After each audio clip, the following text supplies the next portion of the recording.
Web3 is rewriting the rules. Finance, technology, freedom. We're sitting down with some of the builders in the space to get their take on where things are heading. It's really the most effective way today for people to be able to spend digital assets in the real world. You should also aim at protecting your capital as much as you aim at growing it. I mean, like, risk control is much more important than everything else. The way we interact with crypto is being rewritten in real time. This is the Now Effect by ChangeNOW. Feel the power of now.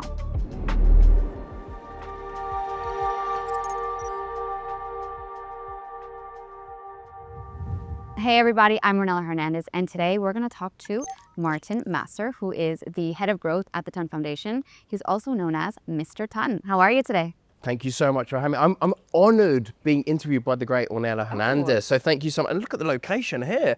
I'll be honest, the bar's so high already for this interview. I'm really excited. Very nice of you. So tell me how EthCC has been for you so far. It's been interesting. It's been very different to last year. So last year it was hugely attended, loads of side events. It's definitely slowed down a lot, just in terms of even like the events. It's huge queues. I don't know if you've seen any of the queues. Yeah. I do reviews actually, so I put them online as well. The events. Gotta check that out. Yes, but yeah, there's been like, it looks like an hour queue for some of these to get in, and it's like one in, one out, and everything like that. Conversations have definitely been very different this year. There's a lot more institutional talks, a lot more stablecoin talks. It's not as sexy, but I think the key thing is people need to know, like, a lot of this is being used now, but it's probably not as sexy as people are wanting to know, like, of that stuff. But the really cool thing is like the transactions, and yeah, it's really exciting actually, all of that stuff to see. That's awesome to hear. All right, so let's get into that, because Ton is essentially a blockchain that lives in a messaging app, Telegram. So how does that affect the way that you view onboarding people into the space, into Web3? Yeah, so Ton is a blockchain, exactly right, and Telegram have chosen that to be the blockchain that they use it. You can actually, there's a wallet inside of Telegram. This is the really cool thing, and if you've got any mini apps, you can go and you can connect any Ton application within the mini apps. It's quite cool about that. And the really cool thing about this is everyone in crypto, near enough everyone in crypto, is on Telegram. Right. So there's 1 billion users there, and it's really good because when you go to the events, I don't know if you probably see when people connect, what's the first thing they connect with? It's Telegram. There we go. And it's like, what's your Telegram?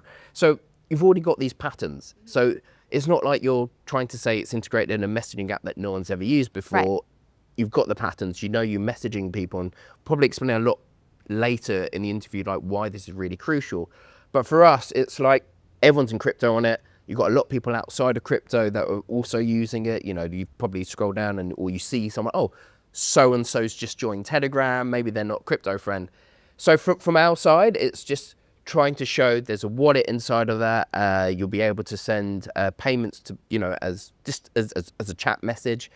And it's just sort of moving forward with a lot of that stuff.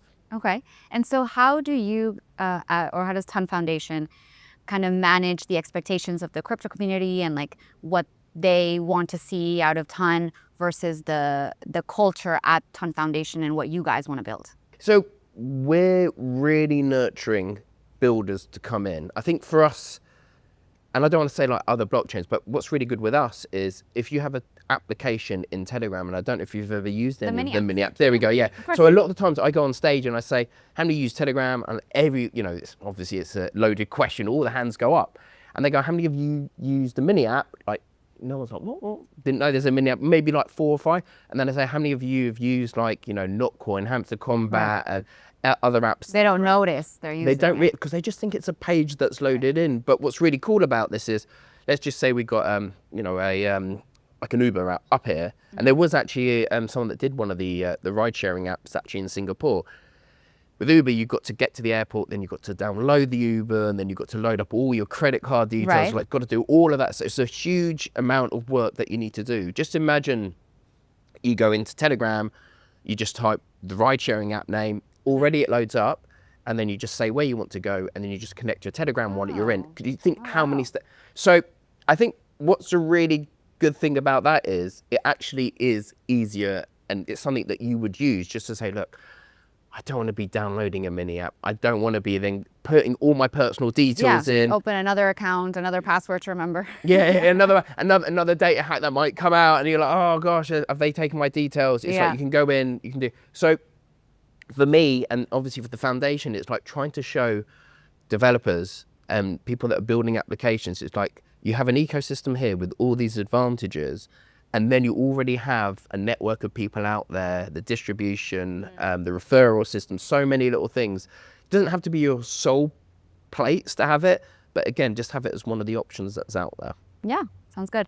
All right, and then you mentioned earlier that one of the big narratives at EthCC is obviously institutional money coming in, and I think that's really the main theme of 2026, right? Yeah. But another one is RWA, so real world tokenization, real world assets.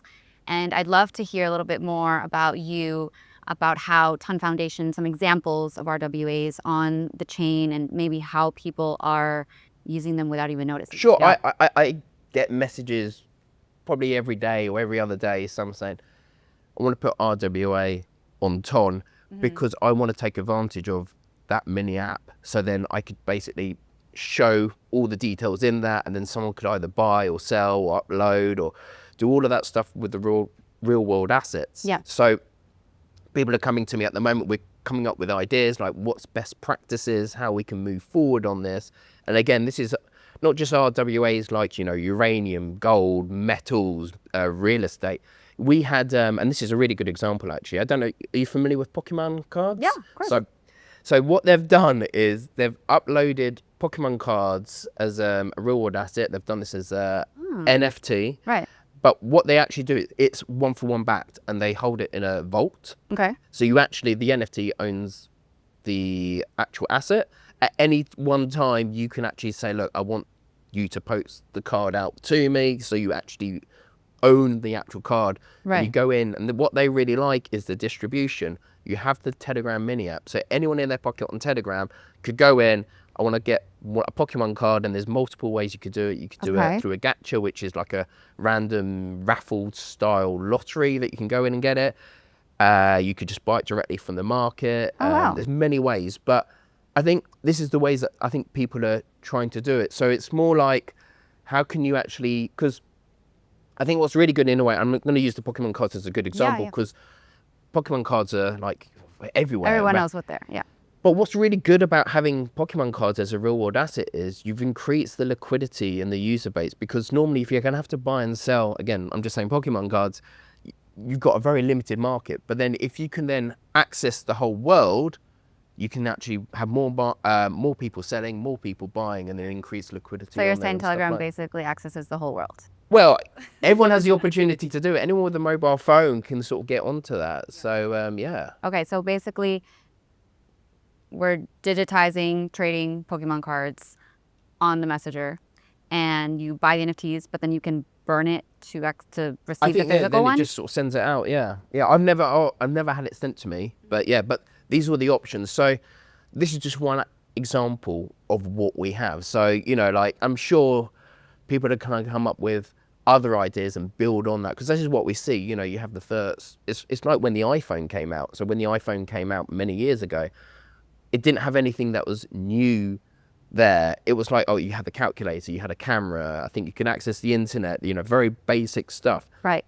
And it took many years until, again, I'm going to use Uber again, because you cannot do Uber at all on a computer. Can you imagine, like, you know, we go on our laptop here and it's like, oh, then we leave. Mobile phone made Uber, you know, one of the first ones out there. And then off Uber, then we've now got all the ride sharing apps, and then the food deliveries that have come through there. So you're building on top of building on top of building on top of that.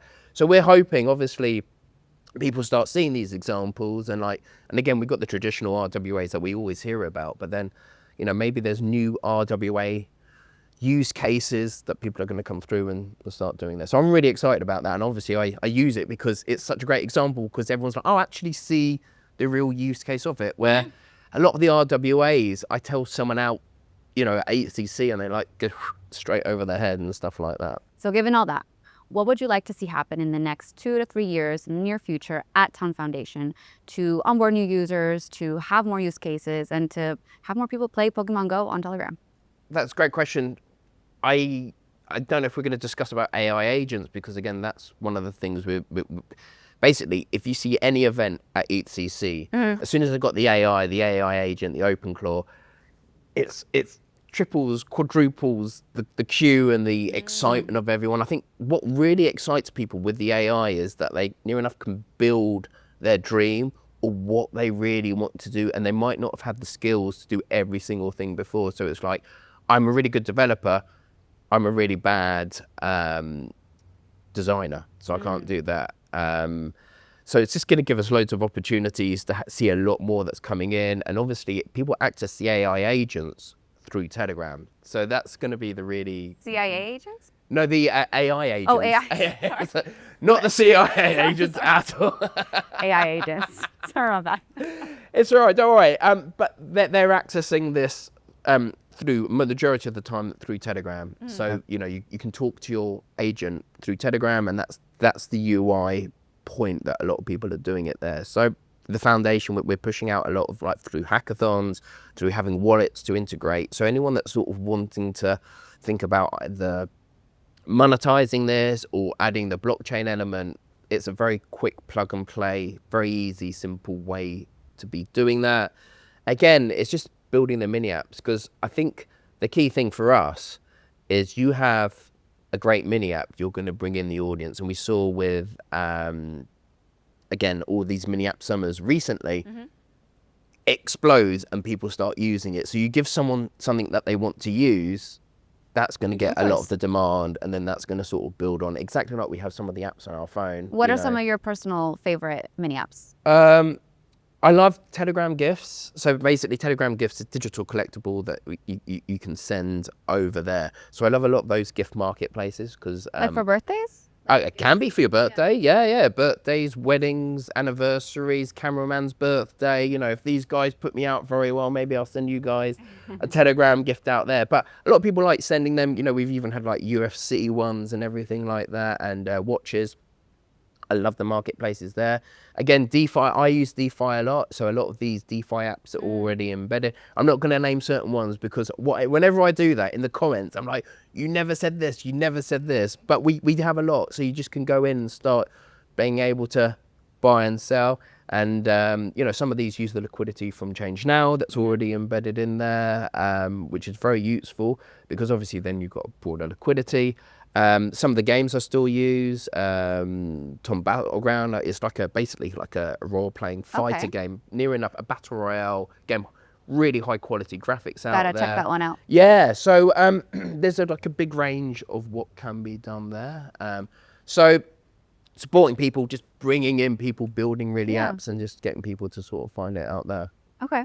And then are there any mini apps that you think have done a really good job of using AI tools or AI agents to be built? Yeah, just actually with the team earlier, Droppy, again, it's a big gaming app, and they build all their stuff through AI. So all the games and all the things that are to do with that are done by AI there. So they sort of push it out there. And again, that's really popular. We're seeing a big push with that stuff there. So, you know, these are some of the things that we want to, you know, push and see. All right. How would you describe the crypto industry in one word or one phrase in 2026?